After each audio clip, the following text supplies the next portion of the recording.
tukiwa na hatua za awali kabisa. Tunaita hatua za awali kabisa.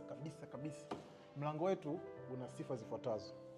Una hii hapa inaitwa door lens au wengine wanaita fish eye. Hii bwana, hata nikisimama hapa hivi, huyu wa chumbani huyu ananiona, ananiangalia vizuri kabisa. Kitu kingine, mlango wetu una sifa hii hapa. Hii